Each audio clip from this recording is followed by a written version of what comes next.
हरे Krishna. Shrimad Bhagavatam canto 11 chapter 13 हंसा अवतार द्वारा ब्रह्मा पुत्रों के प्रश्नों के उत्तर। भगवान ने कहा, भौतिक प्रकृति के 3 गुण जिनके नाम सतो, रजो तथा तमो गुण हैं, भौतिक बुद्धि से संबंध होते हैं, आत्मा से नहीं। सतोगुण के विकास से मनुष्य रजोगुण तथा तमोगुण को जीत सकता है एवं दिव्य सत्व के अनुशीलन से वह अपने को भौतिक सत्व से भी मुक्त कर सकता है। जब जीव प्रबल रूप से सतोगुण में स्थित हो जाता है तो मेरी भक्ति के लक्षणों से युक्त धार्मिक सिद्धांत प्रधान बन जाते हैं। जो वस्तुएं पहले से सतोगुण में स्थित हैं उनके अनुशीलन से सतोगुण को प्रबल बनाया जा सकता है और इस तरह धार्मिक सिद्धांतों का उदय होता है।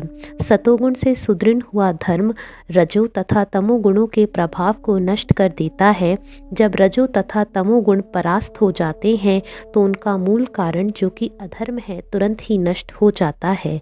शास्त्रों के गुण जल, बच्चों या सामान्य जनता से संगति, स्थान विशेष, काल, क्रम, जन्म, ध्यान, मंत्रोच्चार तथा संस्कार के अनुसार प्रकृति के गुण भिन्न भिन्न प्रकार से प्रधानता प्राप्त करते हैं। अभी मैंने जिन 10 वस्तुओं का उल्लेख किया है उनके बारे में वैदिक ज्ञान में पटु महान ऋषियों ने जो सात्विक वस्तुएं हैं उनकी प्रशंसा तथा संस्तुति, जो तामसिक है उनकी आलोचना तथा बहिष्कार एवं जो राजसिक है उनके प्रति उपेक्षा का भाव व्यक्त किया गया है। जब तक मनुष्य आत्मा विषयक प्रत्यक्ष ज्ञान को पुनर्जीवित नहीं कर लेता और प्रकृति के 3 गुणों से उत्पन्न भौतिक शरीर तथा मन से मोहमयी पहचान को हटा नहीं देता, तब तक उसे सतोगुणी वस्तुओं का अनुशीलन करते रहना चाहिए।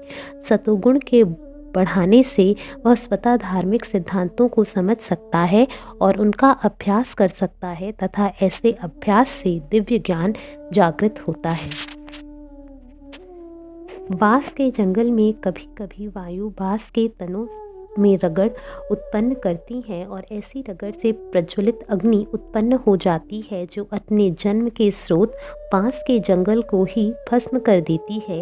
इस प्रकार अग्नि अपने ही कर्म से स्वतः प्रशमित हो जाती है। इसी तरह प्रकृति के भौतिक गुणों में होड़ तथा पारस्परिक क्रिया होने से स्थूल तथा सूक्ष्म शरीर उत्पन्न होते हैं। यदि मनुष्य अपने मन तथा शरीर का उपयोग ज्ञान का अनुशीलन करने में करता है तो ऐसा ज्ञान देह को उत्पन्न करने वाले गुणों के प्रभाव को नष्ट कर देता है। इस तरह अग्नि के ही समान शरीर तथा मन अपने जन्म के स्रोत को विनष्ट करके अपने ही कर्मों से शांत हो जाते हैं। श्री उद्धव ने कहा, हे कृष्ण, सामान्यतया मनुष्य यह जानते हैं कि भौतिक जीवन भविष्य में महान दुख देता है, फिर भी वे भौतिक जीवन का भोग करना चाहते हैं। हे प्रभु, यह जानते हुए भी वे किस तरह कुत्ते, गधे या बकरे जैसा आचरण करते हैं। भगवान ने कहा, हे उद्धव, बुद्धि रहित व्यक्ति सर्वप्रथम अपनी झूठी पहचान भौतिक शरीर तथा मन के साथ करता है और जब किसी की चेतना में ऐसा मिथ्या ज्ञान उत्पन्न हो जाता है तो वह महान कष्ट का कारण भौतिक काम, विषय वासना उस मन में व्याप्त हो जाता है जो स्वभाव से सात्विक होता है। तब काम द्वारा दूषित मन भौतिक उन्नति के लिए तरह तरह की योजनाएं बनाने में एवं बदलने में लीन हो जाता है। इस प्रकार सदैव भौतिक गुणों का चिंतन करते हुए मूर्ख व्यक्ति असह्य भौतिक इच्छाओं से पीड़ित होता रहता है। जो भौतिक इंद्रियों को वश में नहीं करता वह भौतिक इच्छाओं के वश में हो जाता है और इस तरह वह रजोगुण की प्रबल तरंगों से मोहग्रस्त हो जाता है। ऐसा व्यक्ति भौतिक कर्म करता रहता है, यद्यपि उसे स्पष्ट दिखता है कि इसका फल भावी दुख होगा। यद्यपि विद्वान पुरुष की बुद्धि रजो तथा तमोगुणों से मोहग्रस्त हो सकती है, किंतु उसे चाहिए कि वह सावधानी से अपने मन को पुनः अपने वश में करे। गुणों के कल्मश को स्पष्ट देख लेने से वह आसक्त नहीं होता। मनुष्य को सावधान तथा गंभीर होना चाहिए और उसे कभी भी आलसी या खिन्न नहीं होना चाहिए। श्वास तथा आसन की योग क्रियाओं में दक्ष बनकर मनुष्य को अपना मन प्रातः, दोपहर तथा संध्या समय मुझ पर एकाग्र करते हुए इस तरह मन को धीरे धीरे मुझ में पूरी तरह से लीन कर लेना चाहिए।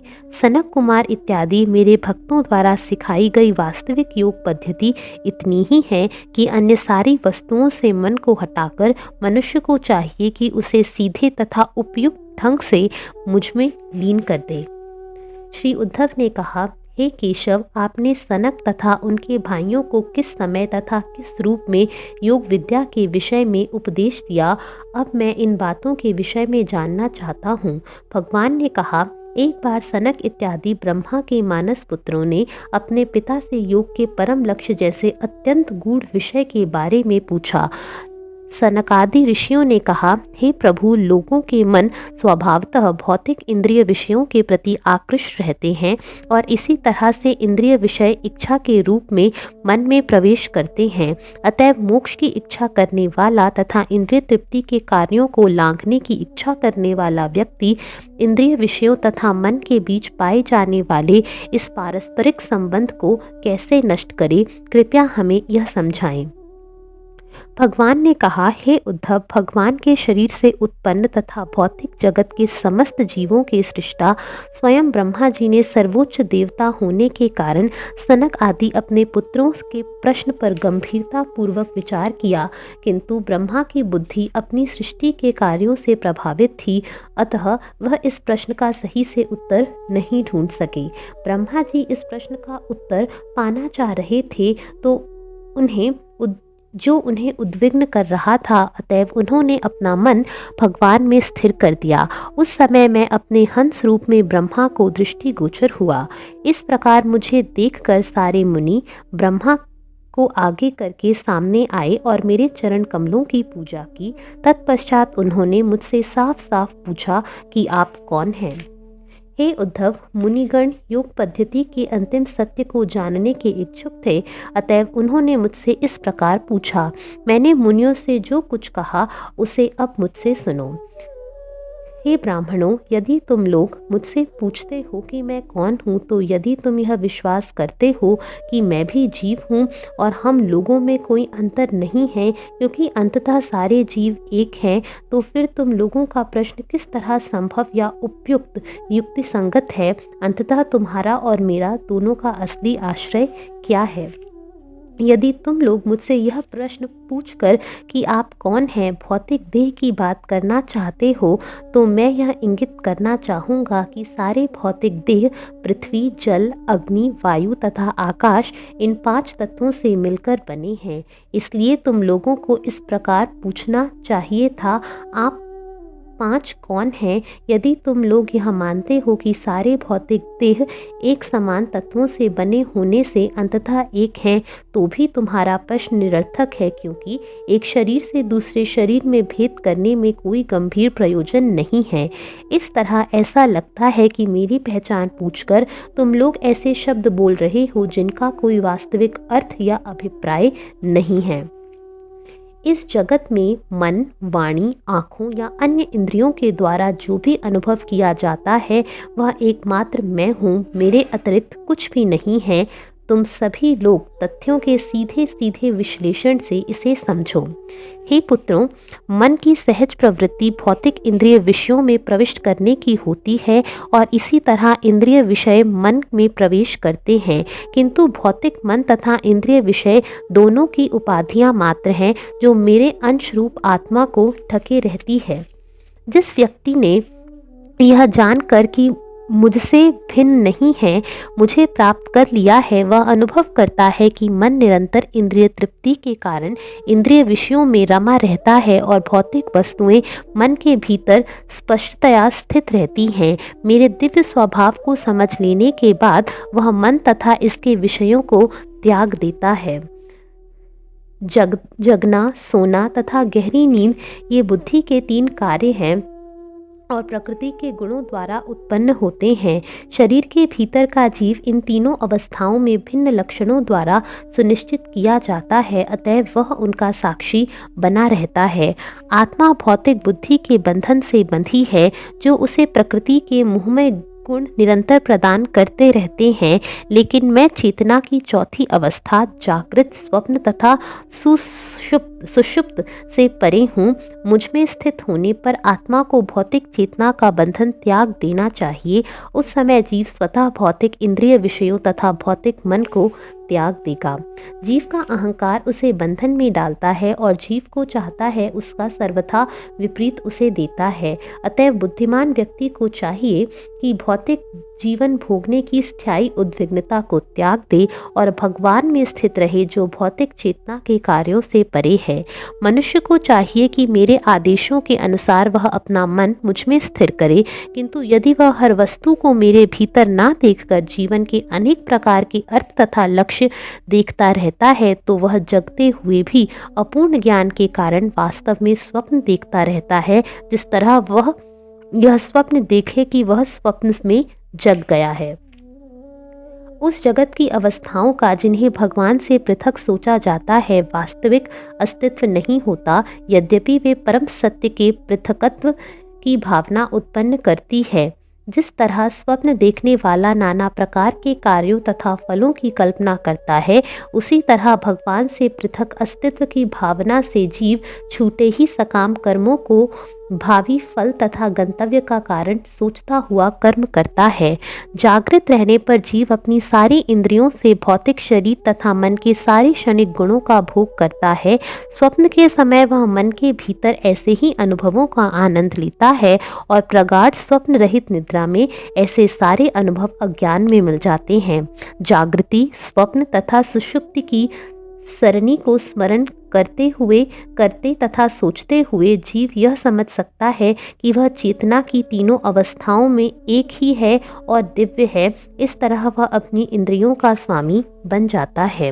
तुम्हें विचार करना चाहिए कि किस तरह प्रकृति के गुणों द्वारा उत्पन्न मन की ये तीन अवस्थाएं मेरी माया शक्ति के प्रभाव से मुझ में कृत्रिम रूप से विद्यमान मानी गई हैं। तुम्हें आत्मा की सत्यता को सुनिश्चित कर लेने के बाद तर्क तथा मुनियों एवं वैदिक ग्रंथों के आदेशों से प्राप्त ज्ञान रूपी तेज तलवार से मिथ्या अभिमान को पूरी तरह काट डालना चाहिए, क्योंकि यही समस्त संशयों को प्रश्रय देने वाला है। तब तुम सबों को अपने हृदयों में स्थित मेरी पूजा करनी चाहिए। मनुष्य को देखना चाहिए कि यह भौतिक जगत मन में प्रकट होने वाला स्पष्ट भ्रम है, क्योंकि भौतिक वस्तुओं का अस्तित्व अत्यंत क्षणिक है और वे आज हैं किंतु कल नहीं रहेंगी। इनकी तुलना लुकाट के घुमाने से बने लाल रंग के गोले से की जा सकती है। आत्मा स्वभाव से एक ही विशुद्ध चेतना के रूप में विद्यमान रहता है, किंतु इस जगत में वह अनेक रूपों और अवस्थाओं में प्रकट होता है। प्रकृति के गुण आत्मा की चेतना को जागृत, सुप्त तथा सुषुप्त इन तीन अवस्थाओं में बांट देते हैं, किंतु अनुभूति की ऐसी विविधताएं वस्तुतः माया है और इसका अस्तित्व स्वप्न की ही तरह होता है। भौतिक वस्तुओं के क्षणिक भ्रामक स्वभाव को समझ लेने के बाद और अपनी दृष्टि को भ्रम से हटा लेने पर मनुष्य को निष्काम रहना चाहिए। आत्मा के सुख का अनुभव करते हुए मनुष्य को भौतिक बोलचाल तथा कार्यकलाप त्याग देने चाहिए।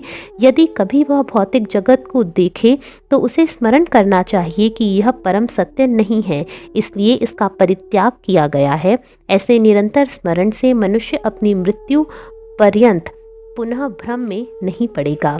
जिस प्रकार शराब पिया हुआ व्यक्ति यह नहीं देख पाता कि उसने कोट पहना है या कमीज, उसी तरह जो व्यक्ति आत्म साक्षात्कार में पूर्ण है और जिसने अपना नित्य स्वरूप प्राप्त कर लिया है, वह यह नहीं देखता कि नश्वर शरीर बैठा हुआ है या खड़ा है। हाँ, यदि ईश्वर की इच्छा से उसका शरीर समाप्त हो जाता है या उसे नया शरीर प्राप्त होता है, तो स्वरूप सिद्ध व्यक्ति उसे उसी तरह नहीं देखता जिस तरह शराबी अपनी बाह्य वेशभूषा को नहीं देखता। भौतिक शरीर निश्चय ही विधाता के वश में रहता है, अतः यह शरीर तब तक इंद्रियों तथा प्राण के साथ जीवित रहता है जब तक उसका कर्म प्रभावशाली रहता है। किंतु स्वरूप सिद्ध आत्मा जो परम सत्य के प्रति प्रबुद्ध हो चुका है और जो योग की पूर्ण अवस्था में उच्चारूढ़ है, कभी भी शरीर तथा उसकी अनेक अभिव्यक्तियों के समक्ष नतमस्तक नहीं होगा, क्योंकि वह उसे स्वप्न में देखे गए शरीर के समान जानता है। हे ब्राह्मणों, अब मैं तुम लोगों से सांख्य का वह गोपनीय ज्ञान बतला चुका हूँ जिसके द्वारा मनुष्य पदार्थ तथा आत्मा में अंतर कर सकता है। मैंने तुम लोगों को अष्टांग योग का भी ज्ञान दे दिया है जिससे मनुष्य परम पुरुष से जुड़ता है। तुम लोग मुझे भगवान विष्णु समझो, जो तुम लोगों के समक्ष वास्तविक धार्मिक कर्तव्य बताने की इच्छा से प्रकट हुआ है। हे श्रेष्ठ ब्राह्मणों, तुम लोग यह जानो कि मैं योग पद्धति, सांख्य दर्शन, सत्य, ऋत, तेज, सौंदर्य, यश तथा आत्म संयम का परम आश्रय हूँ। ऐसे सारे के सारे उत्तम दिव्य गुण, जैसे कि प्रकृति के गुणों से परे होना, विरक्त, शुभ चिंतक, अत्यंत प्रिय, परमात्मा, सर्वत्र समरूप से स्थित तथा भौतिक बंधन से मुक्त होना, जो कि गुणों के विकारों से मुक्त है, मुझमें शरण तथा पूजनीय वस्तु पाते हैं। भगवान कृष्ण ने आगे कहा, हे उद्धव, इस प्रकार मेरे वचनों से सनक इत्यादि मुनियों के सारे संदेह नष्ट हो गए। दिव्य प्रेम तथा भक्ति के साथ मेरी पूजा करते हुए उन्होंने उत्तम स्तुतियों द्वारा मेरी महिमा का गान किया। इस तरह सनक ऋषि इत्यादि महामुनियों ने मेरी भली भांति पूजा की और मेरे यश का गान किया। मैं ब्रह्मा के देखते देखते अपने धाम लौट गया। हरे कृष्णा।